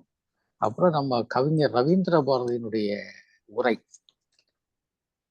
கடவுள் வாழ்த்து என்று சிக்கலான ஒரு பொருளை எடுத்து வைத்துக்கொண்டு ஒரு விளக்கத்தை நம் முன்னே வைத்திருக்கிறார்கள். அது நம்முடைய கணபதி இளங்கோ தோழர் இதற்கு முன்பு சொன்னது போல இது ஏதோ நம்முடைய தோழர் கவிஞர் ரவீந்திர பாரதியினுடைய தனிப்பட்ட கருத்து என்று என்னாலும் எடுத்துக்கொள்ள முடியவில்லை. ஏனென்றால் நீண்ட கால ஆராய்ச்சிக்கு பிறகு பல அறிஞர்களுடைய கருத்துக்களை எல்லாம் எடுத்து வைத்து அலசி பார்த்து விட்டுதான் இன்றைக்கு நம்முடைய தோழர் கவிஞர் ரவீந்திர பாரதி இந்த கருத்தை முன்வைத்திருக்கிறார். ஆனால் நமக்கு பொது புத்தியிலே ஏற்றி விடப்பட்ட விஷயம் என்பது இறைவன் என்ற கண்ணோட்டத்தை கொண்டு வந்து விட்டார்கள். ஆனால் இதை எப்படி பார்க்க வேண்டும் என்று நான் நினைக்கிறேன் என்று சொன்னால், ஒரு இலக்கியம் உருவான சூழலை வைத்து பார்க்க வேண்டும். அப்ப இலக்கியம் உருவான சூழலில் திருவள்ளுவருடைய காலத்திலே இந்து மதம் என்பது கிடையாது. அல்லது இப்போ நம்ம பேசக்கூடிய இந்த சைவம் வைணவங்கள்லாம் இந்த மாதிரி நம்ம இன்னைக்கு பேசக்கூடிய லெவல் அன்னைக்கு கிடையாது. அன்றைக்கு தமிழ்நாட்டில் இருந்த 3 முக்கியமான விஷயங்களே, ஒன்று பௌத்தம், இன்னொன்று சமணம், இன்னொன்று ஆசீவகம் என்று வரலாறு சொல்லுகிறது. திருவள்ளுவரை பார்க்கும்போது என்னன்னா, திருவள்ளுவர் எந்த மதத்துக்கும் அவர் தனிப்பட்ட முறையில தன்னுடைய இதை காட்டல, மதத்தையோ அல்லது மொழியையோ. ஏன்னா இப்ப சாதாரணமாட்ட சொல்லுவாங்க, தமிழ்ல தான் 1330 குறளையும் எழுதியவர் தமிழ் என்ற வார்த்தையே பயன்படுத்தவில்லை. அல்லது நம்ம அன்னைக்கு பார்த்து அந்த காலத்தில் இருந்த எந்த கடவுளையும் அவர் கொண்டு வரல. ஆதி பகவன் கூடிய ஒரு வார்த்தையை அவர் முதல்ல வைக்கிறாரு. அந்த ஆதி பகவன்கிறத இப்ப நம்ம தோழர் ரவீந்திர பாரதி சொன்ன போல ஆராய்ச்சியாளர்கள் சொல்லக்கூடியது அந்த பௌத்த கருத்து தான். இந்த பகவன்கிறது பகவான் அல்ல. நிறைய பேர் பகவன்கிறத பகவான் எடுத்துருக்காங்க. ஆனா என்னன்னா, இந்த பகவன்கிறது நம்ம பௌத்தத்தில் உள்ள கருத்தாக இருக்குது. அப்போ உண்மையிலேயே திருக்குறளை பற்றி ஒரு ஆராய்ச்சி பூர்வமாக பேசுகின்ற போது வரக்கூடிய பிரச்சனை இது. ஏனென்றால் உரையாசிரியர்கள் நிறைய பேர் அவங்க காலத்துக்கு தக்கவாறு தான் எழுதியிருக்கிறாங்க. அவங்க காலத்தில் இருந்த சூழ்நிலைகளை வைத்துக்கொண்டு உரைகளை எழுதியிருப்பார்கள். ஆனால் 2000 ஆண்டுகளுக்கு முன்னாடி உருவாக்கப்பட்ட திருக்குறளை நம்ம அந்த இடத்துல வச்சு பார்க்க வேண்டியிருக்கு. அப்படி பார்க்கின்ற போது வரலாற்று ரீதியாக புறநிலையில் ஒரு வகையில ஒரு அறிவியல் பூர்வமான ஒரு அணுகுமுறையை நம்முடைய கவிஞர் ரவீந்திர பாரதி வைத்திருக்கிறார் என்றுதான் நினைக்கிறேன். இந்த கடவுள் மறுப்பு என்பதற்கு நாம் போக வேண்டிய தேவையில்லை. எனவேதான் இது இடைச்செருகல் என்று சொன்னாலும் கூட கடவுள் வாழ்த்தை வைத்துதான் இன்றைக்கு திருக்குறள் இருக்கிறது. அதை ஒப்புக்கொள்ளலாம், அதுல பிரச்சனை ஒன்றும் கிடையாது. ஏன்னா நிறைய பேர் கடவுள் நம்பிக்கையாளர்கள், கடவுளை நினைந்துதான் காலையில் எழுகிறார்கள். அதே போல இரவிலே படுக்கைக்கு போகின்ற போதும் கடவுளை நினைந்து விட்டு போகக்கூடியதான் நம்முடைய சமூகத்துல பெரும்பகுதி மக்கள் இருக்கிறார்கள். கடவுள் நம்பிக்கை அந்த அளவுக்கு இருக்கக்கூடிய பூமியிலே வாழ்கிறோம். கடவுள் நம்பிக்கை என்ன மறுத்து எடுத்தல்ல. ஆனால் வள்ளுவன் தான் வைத்திருக்கக்கூடிய ஆதி பகவன் கூடிய அந்த கருத்து எந்த நிலையிலிருந்து வருகிறது அதை நாம் புரிந்து கொள்ள வேண்டும். அப்படி வருகிற போது நம்முடைய வள்ளுவர் அடிப்படையிலே ஒரு செக்குலர் போயிட் என்று சொல்லலாம். ஒரு சமய சார்பற்ற அல்லது மத சார்பற்ற அல்லது ஜாதி சார்பற்ற எந்த சார்பும் இல்லாமல் எழுதப்பட்ட ஒரு விஷயமாக இருக்கிறது திருக்குறள். எனவே வள்ளுவனுடைய கருத்து என்பது வழக்கமாக இன்றைக்கு பேசக்கூடிய பல அடிப்படைகளிலிருந்து அது மாறி நிற்கக்கூடிய ஒரு ஒரு ஒரு மிகப்பெரிய இலக்கிய சாசனமாக இருக்கிறது. அந்த வகையில நான் கவிஞர் ரவீந்திர பாரதி முன்வைத்திருக்கக்கூடிய கருத்துக்களை நான் இந்த இடத்திலே வழிமொழிவதற்கு நான் கடமைப்பட்டிருக்கிறேன். ஏனென்றால் இது அவருடைய தனிப்பட்ட கருத்து மட்டுமல்ல, இன்றைக்கு முற்போக்காக சிந்திக்கக்கூடிய பலரும் இந்த கருத்து நிலைக்கு வந்திருக்கிறார்கள் என்று நினைக்கிறேன். அந்த வகையில கவிஞர் ரவீந்திர பாரதி அவர்களுக்கு என்னுடைய அன்பான வாழ்த்துக்கள், பாராட்டுக்கள். நன்றி, வணக்கம். நன்றி தோழமையே. மேரி தோழர்.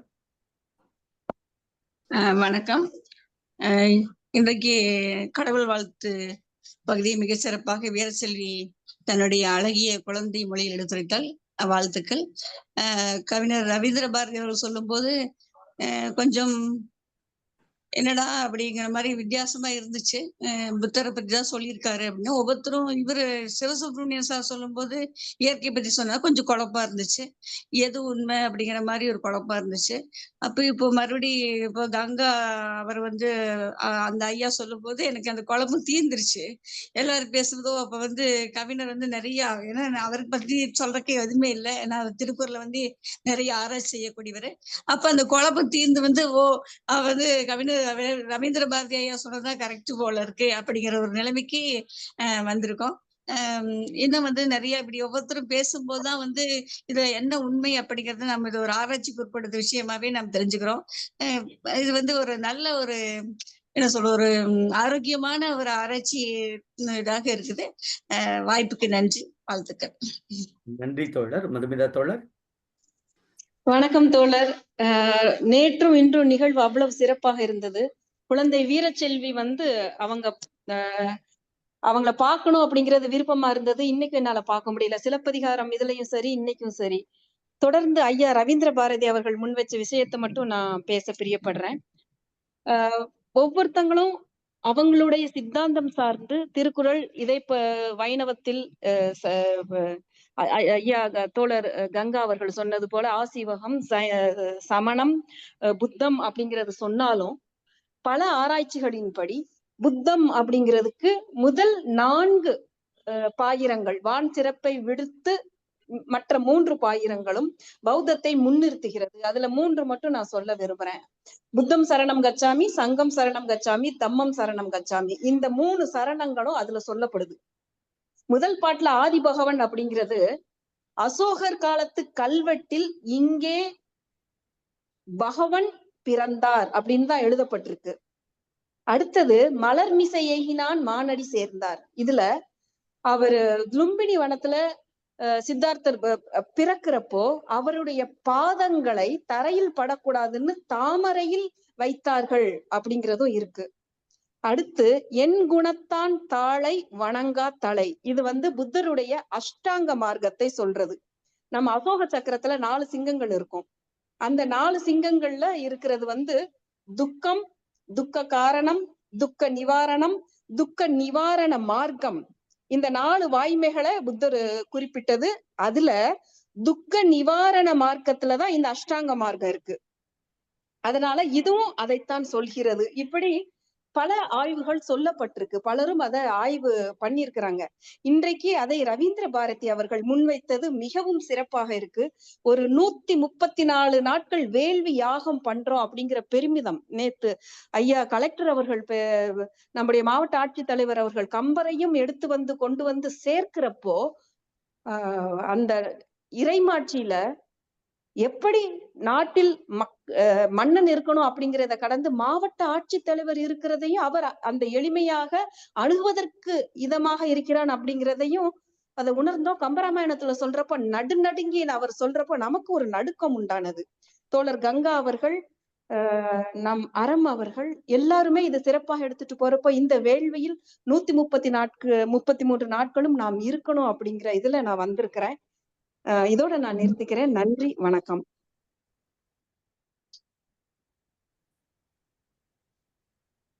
நன்றி தோழமையே. வேற யாராவது இருக்கீங்களா? இல்லைன்னா நிறைவு பகுதிக்கு வரலாம். வேற யாராவது இருக்குங்க? நிறைவு பகுதி வரலாம். பொதுச் செயலாளர்.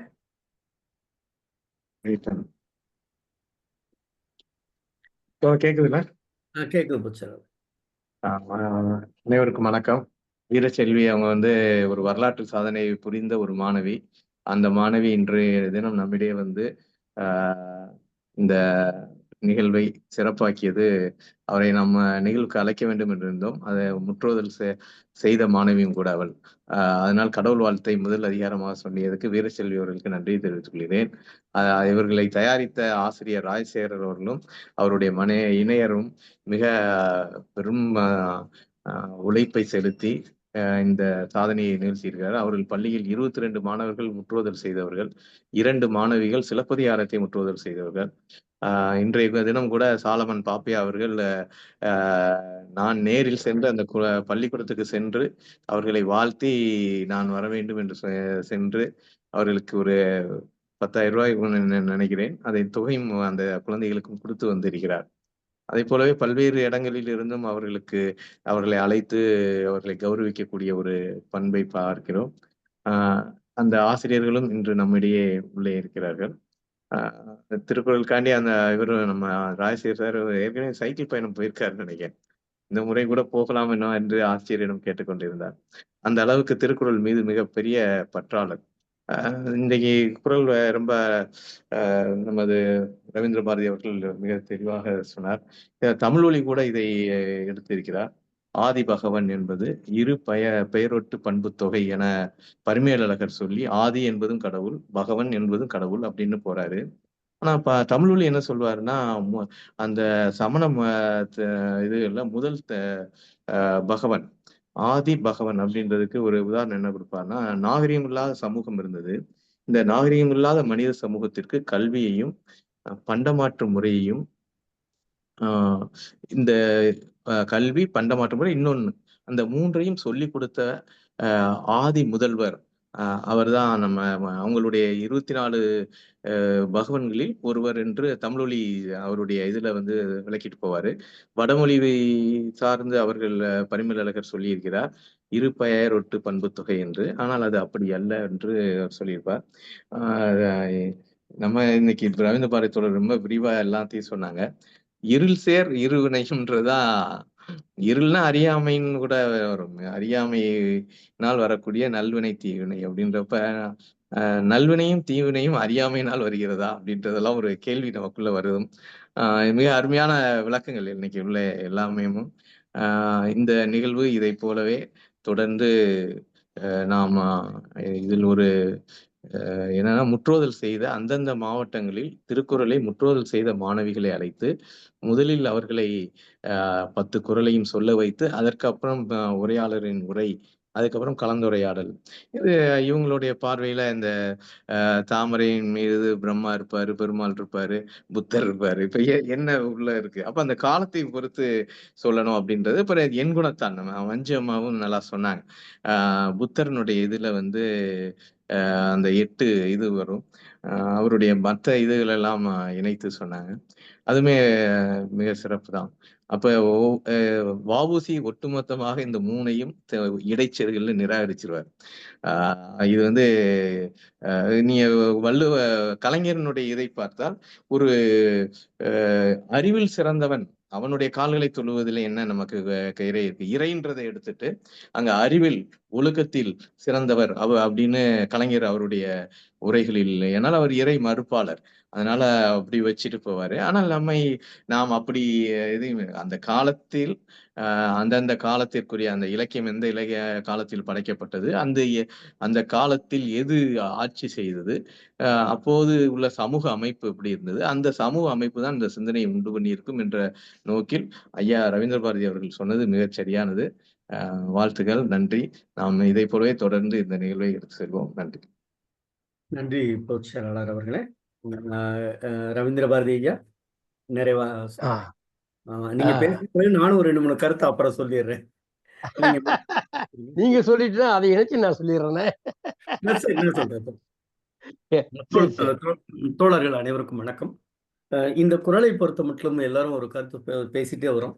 எனக்கு தெரிஞ்சுட்டு அவரு கடவுள் வாழ்த்து என்பது கடந்திருக்கிற உள்ளொளியை தேட சொல்லுகிற வாய்ப்பாகவே அந்த அதிகாரத்தை அமைத்திருக்கிறார். கடவுள் என்பது மனிதன் தன்னுள் இருக்கக்கூடிய உள்ளொளியை தேடுவதற்காக இந்த அதிகாரத்தை படைத்திருப்பதாகவே நாம் பார்க்கிறோம்.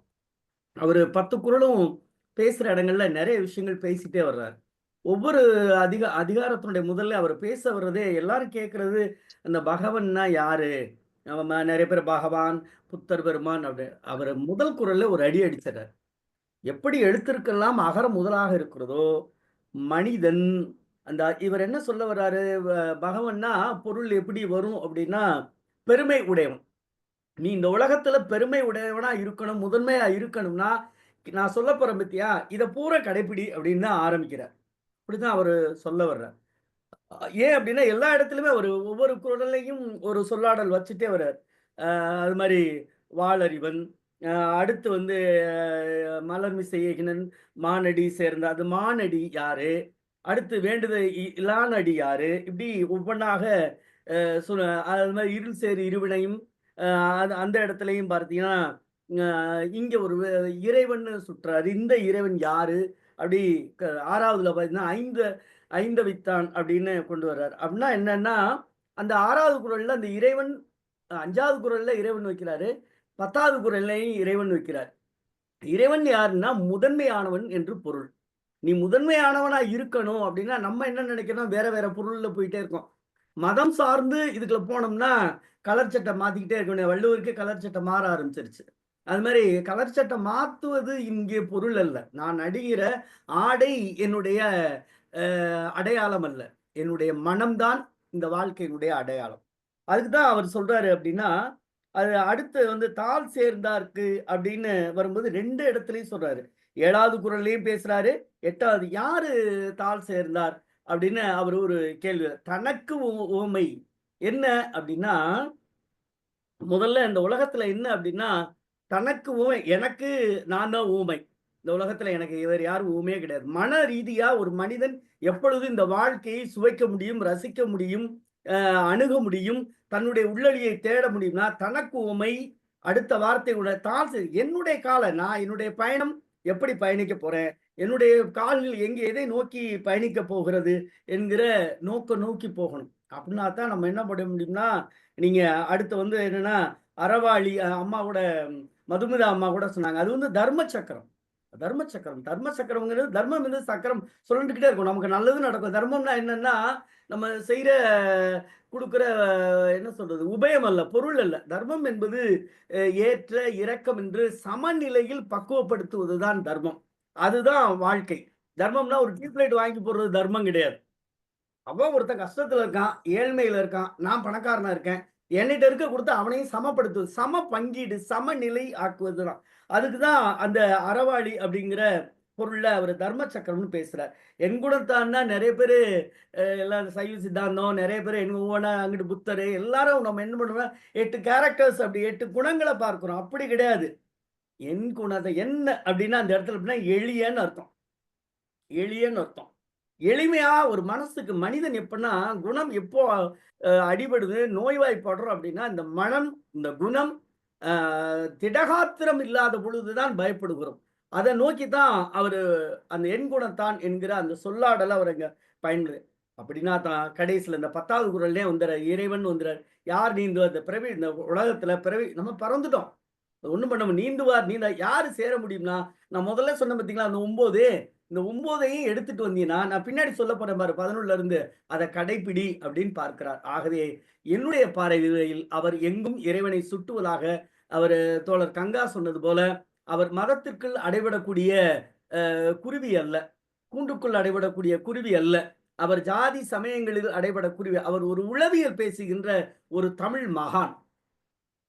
அங்கே அவர் சொல்ல வருகிற எல்லா கருத்துக்களும் மனிதனே நீ தேடிக்கொள், உன்னுடைய உள்ளொளியை நீ தேடினால் மட்டுமே இந்த உலகத்தில் உயர்ந்து நிற்க முடியும் என்பதற்காகத்தான் அவர் முதல் அதிகாரத்திலே கடந்திருக்கிற கூடிய உள்ளொளியை வாழ்த்தாக அமைத்திருக்கிறார் என்று நாம் பார்க்கிறோம். நன்றி. போனா இன்னும் போயிட்டே இருக்கும். இந்த காலத்தினுடைய அருமையை சுருக்கிட்டேன்.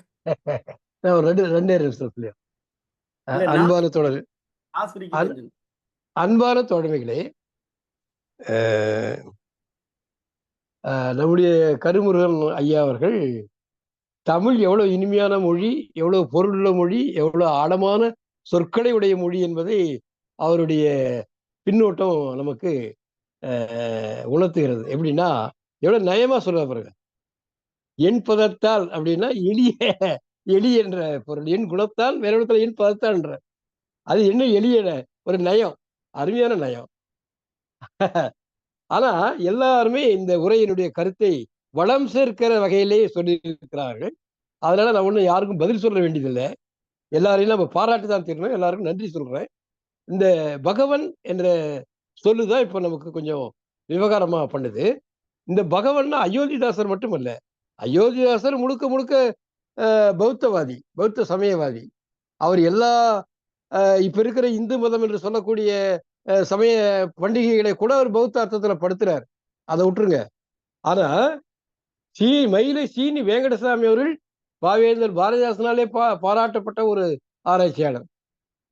அவர் பௌத்தமும் தமிழும் என்ற தன்னுடைய சிறப்பான நூலிலே பகவன் என்பது புத்தருடைய மறுபெயர் என்பதை அயோத்திதாசன் கருத்தை இவர் சொல்லக்கூடிய ரெண்டையும் ஒப்பிடும்போது ரெண்டும் ஒன்னா வருது.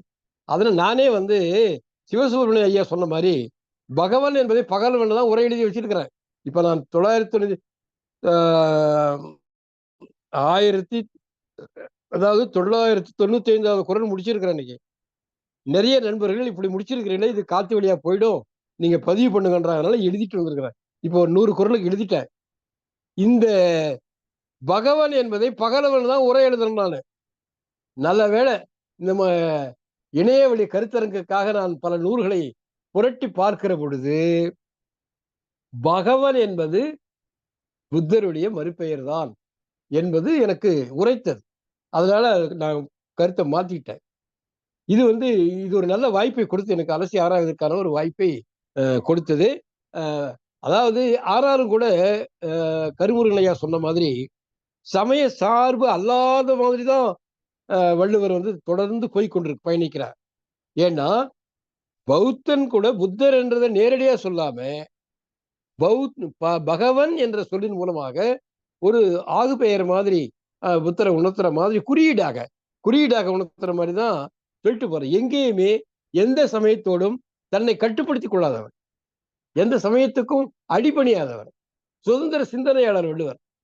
ஆனா பௌத்த சமண ஆசீவக கருத்துக்களை சமுதாயத்திற்கு தேவை என்று கருதுகிற பொழுது அது தன் குரலிலே அங்கங்க நுழைத்திருக்கிறார். அதை பின்னால் நாம் பார்க்கலாம். நல்ல என்னுடைய இந்த உரையை பாராட்டிய தலைவர் முதல் கொண்டு பொதுச் செயலாளர் வரை, கருமுருகன் ஐயா வரை, பின்னூட்டம் நல்கிய தோழர்கள் தோழியர் அனைவருக்கும் என்னுடைய அன்பான நன்றியையும் வாழ்த்துக்களையும் தெரிவித்துக் கொள்கிறேன். நன்றி, வணக்கம். நன்றி கவிஞரே. பொதுச் செயலாளரே, நாளை நிகழ்வுக்கு போயிடலாமா? நன்றி. பொதுச் செயலாளர் பணியில் இருக்காங்கன்னு நினைக்கிறேன். நாளை நிகழ்வு விளக்கம் போல் பொதுச் செயலாளரே வந்துட்டீங்களா? நாளை வான் சிறப்பு அதிகாரம் மா பாண்டீஸ்வரி சொல்றாங்க. மாணவி, அரசு மேல்நிலைப்பள்ளி என் சுப்பையாபுரத்தை சேர்ந்தவர். உரையாளர் நீங்க சொல்லிருங்க. நன்றி. உரையாளர் நம்ம 2 பேர் கேட்டிருக்காங்க. அதில் ஒருத்தர் யாருக்கு கொடுக்குறங்கிற முடிவு பண்ணி காலையில் நம்ம புலனத்தில் அவர்களுக்கு தெரிவிக்கப்படும் என்பதை நல்ல செய்தியோடு தோழமைகளே, ஒவ்வொரு நாளும் புதிய கருத்துக்களை எதிர்பார்க்கிறோம். இது ஒரு ஆய்வு நோக்கில் பயணிப்பதால் சொல்லக்கூடிய பின்னூட்டம் தரக்கூடிய ஆளுமைகள் இன்னமும் கூடுதலாக, ஏன்னா நீங்கள் நான் அடுத்த முறை கூட என்ன நினைக்கிறேன்னா 10 பேர் சொல்றது ஒரே குரலா ஒரு ஆள் என்ன நோக்கில் கொஞ்சம் அது மாதிரி கொஞ்சம் இன்னும் கூட யோசிக்கலாம். அந்த அடிப்படையில கூட நம்ம பயணிக்கலாம். அப்படி சொன்னா இன்னமும் அப்படி பண்ணீங்கன்னா சில பேர் ஒரு குரலுக்கே நிறைய நேரம் எடுத்துக்குவாங்க. அது ஒரு ஆபத்து இருக்கு. நீங்க ஒவ்வொரு குரலும் ஒரு ஆள் சொன்னீங்கன்னு வச்சுக்கோங்க, 10 நிமிஷம் எடுத்துக்கிட்டாருன்னா என்ன பண்ணுவீங்க? ஏன்னா அவ்வளவு ஆழம் இருக்கு குரல்ல. இல்ல அதுதான் கொஞ்சம் அது வரணும் தான் எதிர்பார்க்கிறோம். புதிய நாம எதிர்பார்க்கிறது மூலபாடத்திலிருந்து இல்ல 10 குரல் நீங்க 1 மணி நேரத்துல முடிக்க முடியாது. அப்படி தனித்தனியா கொடுத்தீங்கன்னா 10 குரலை 1 மணி நேரத்துல முடிக்க முடியாது. ஏன்னா சில குரல்களை ஆழமா விளக்க ஆரம்பிச்சாங்கன்னா நாமளே லயித்து போயிடுவோம் அதுல. நன்றி. இல்ல நான் பின்னூட்டத்தை சொன்னேன். பின்னூட்டம் அப்படி சொல்லல, சாரி. பின்னூட்டம் சொல்லக்கூடியவங்க ஒரு குரலை எடுத்துட்டு சொன்னாங்கன்னா அது கொஞ்சம் சரிவா இருக்கும். இல்ல நீங்க சில விவாதத்துக்குரிய கருத்துக்கள் வருதுன்னு வச்சுக்கோங்க, அப்ப பேசிட்டே ஆகணும். இப்போ 10 குரல்ல ஒரு 4 குறள் 5 குறள்ல விவாதத்துக்குரிய கருத்துக்களை சொல்றாங்க. அந்த சமயத்துல நாம குறுக்கிட்டு தானே ஆகணும். பின்னூட்டத்துல கடவுள் வாழ்த்தே இல்ல கடவுள் வாழ்த்தே விவாதம் தானே. நன்றி. பேசினா பேசிட்டே இருப்போம். நன்றி தோழமைகளே. நாளைய தினம் இரவு 8 மணிக்கு தமிழ்நாடு முன்னோக்கி விவாதமா அமைஞ்சிருச்சு. நாளைய தினம் இரவு 8 மணிக்கு தமிழ்நாடு கலையிலக்கிய பெருமன்றம் வான்புகழ் கொண்ட வள்ளுவன் புகழோடு இணையிறவும் நாளும் ஒரு அதிகாரம் என்கிற தலைப்பின் கீழ் நன்றியும் வாழ்த்துக்களும். நன்றி நன்றி நன்றி. அனைவருக்கும் நன்றி. அருமையான நிகழ்வு இன்னைக்கு. மகிழ்ச்சி.